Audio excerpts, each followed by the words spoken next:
In terms of making Flux, it was stressful. It was a 14-day shoot with the actors.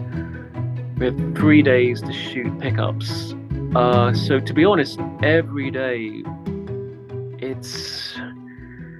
you got your head down and you're kind of gambling because you know every day you won't make a scene. So we were dropping scenes every day, but having to drop them in the morning because of costs and not having to hire stuff for any longer than we have to. The first performance in the film, which was Fatma Mohammed's abattoir performance, we only had, I think, half an hour to shoot it, and we just had 2 takes.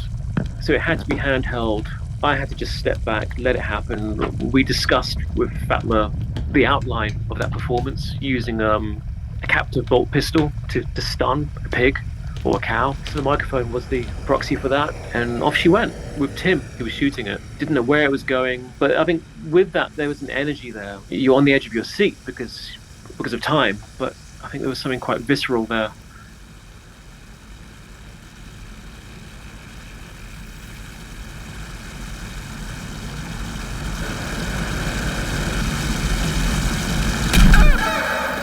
Came from this absurd starting point of wanting to make a film about a band I used to be in.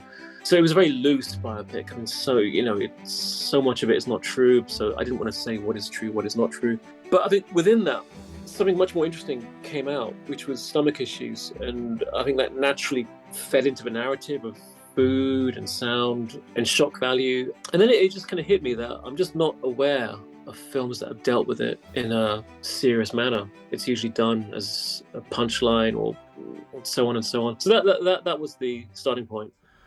Am I going to die? Of course you're going to die.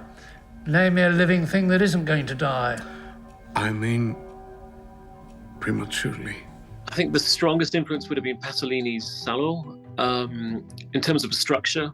Not just the structure, but obviously the chapters were vaguely similar, especially the third chapter, dealing with excrement and so on. But again, I think it led to the idea of shock value, and I'm writing a character who wants to shock, but that's not necessarily my intention.